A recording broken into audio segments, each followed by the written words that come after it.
अस्सलाम वालेकुम viewers, this is Yusuf दयान। आज का मेरा टॉपिक है दुआ। दुआ क्या चीज़ है? दुआ किसको कहते हैं? ये हमारे एक आम जुमलों में इस्तेमाल हो जाती है बात। जब हम किसी से मिलते हैं और हेलो हाय करते हैं तो हम चलने से पहले कहते हैं यार दुआ में याद रखना।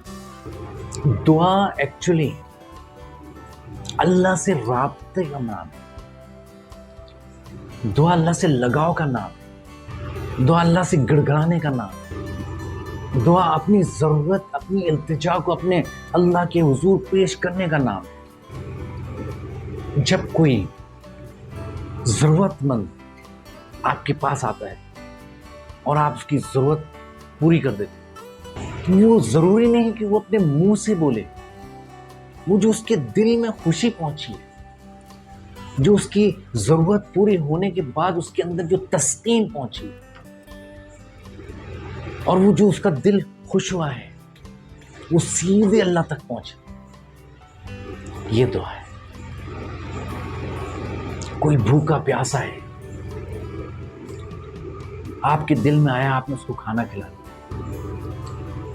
और जो खाना खाने के बाद उसका पेट भरा और जो दिल से उसकी मुसर्रत हुई, ये दुआ है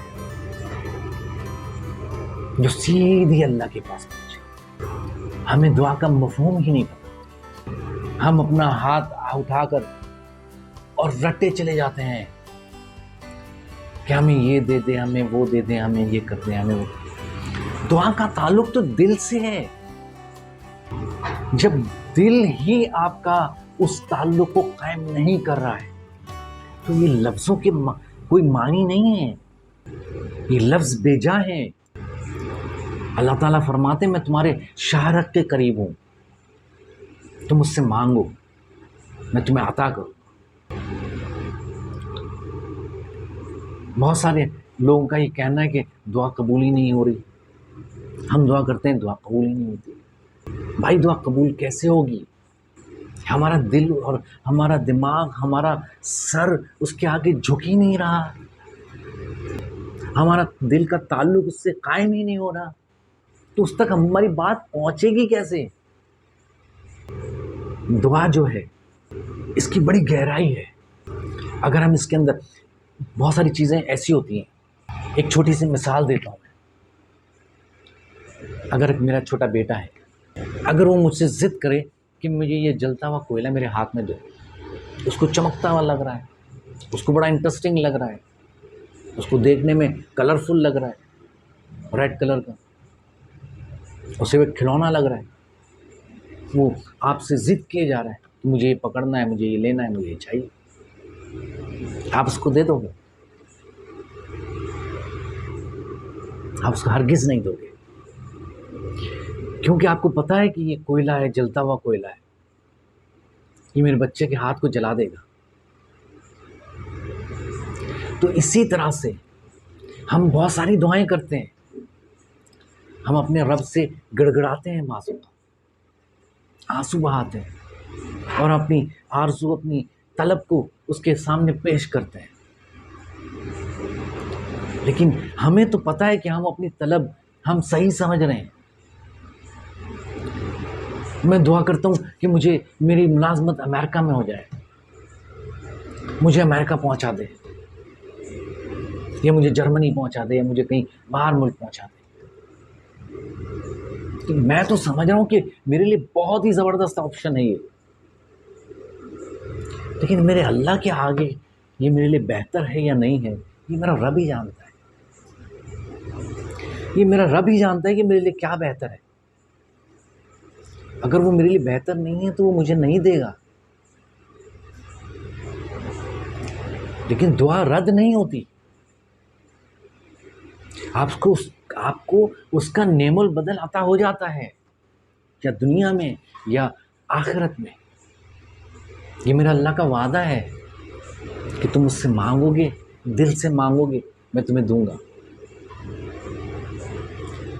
तो अगर आपकी दुआ, आप कोई चीज़ तलब कर रहे हैं, कोई चीज़ मांग रहे हैं और आपकी पूरी नहीं हो रही, तो आप ये बिल्कुल मिलाल ना करें कि मेरी दुआ कबूल नहीं हो रही। آپ یہ سوچیں ہو سکتا ہے یہ میرے حق میں بہتر نہ ہو۔ اسی طرح ایک حضرت عمر ابن خطاب، حضرت عمر ابن خطاب فرماتے ہیں کہ جو ہماری دعائیں ہوتی ہیں وہ آسمان اور زمین کے درمیان میں معلق ہو جاتی ہیں جب تک کہ ہم اس کے ساتھ درود نہ پڑھیں۔ میرے اللہ کو اپنے نبی سے بہت محبت ہے، وہ فرماتا ہے کہ میرے فرشتے بھی درود بھیجتے ہیں نبی پر، تم بھی درود بھیجا کرو۔ تو ہمیں اپنی دعا کے ساتھ درود کو ضرور پڑھنا چاہیے تاکہ ہماری دعا اللہ تعالیٰ تک پہنچے اور قبولیت کا شرف حاصل کر سکے۔ تو میرے دوستوں، ہمیں ایسے معاملات کرنے چاہیے، ایسے عمل کرنے چاہیے کہ ہمیں خود بخود دعا ملے۔ ہمیں اپنی ماں کے ساتھ اچھا سلوک کرنا چاہیے، ہمیں اپنے والد کے ساتھ اچھا سلوک کرنا چاہیے، ہمیں اپنے گھر والوں کے ساتھ اچھا سلوک کرنا چاہیے، ہمیں اپنے عزیز و اقارب کے ساتھ اچھا سلوک کرنا چاہیے، ایسے عمل کرنے چاہیے۔ ہمیں غور کرنا چاہیے کہ اس کو کیا ضرورت ہے، ہمیں دعا کو ڈھونڈنا ہے، ہمیں ایسے عمل کر کے دعا کو ڈھونڈنا ہے۔ ہمیں کسی سے بول کر کے آپ دعا کریں نہیں، ہمیں ایسے عمل کرنے ہیں کہ وہ خود بخود دعا آپ کے لیے ہو جائے۔ تو آج کا میرا میسج یہی ہے کہ ہمیں اللہ تعالیٰ نیک توفیق عطا کرے، نیک عمل کرنے کی توفیق عطا کرے۔ ہم لوگوں کا دل توڑنے کی بجائے دل جوئی کریں، ہم لوگوں کو دکھ دینے کی بجائے ان کے دکھ کا مداوع کریں، ہم دکھ کا ازالہ کریں، ہم کسی کی بے عزتی کرنے کی بجائے اس کی عزت کریں۔ بے عزتی کرنا تو بہت آسان ہے، لیکن عزت کرنے میں بڑا ظرف چاہیے، اپنے سے کم تر لوگوں کی عزت کرنے میں بڑا ظرف چاہیے۔ یہ بڑے لوگوں کا کام ہے، بے عزتی تو یہ چھوٹے لوگوں کا کام ہوتا ہے۔ آج کے لیے اتنا ہی، اپنا بہت خیال رکھیے گا، ٹیک کیئر، بائے بائے۔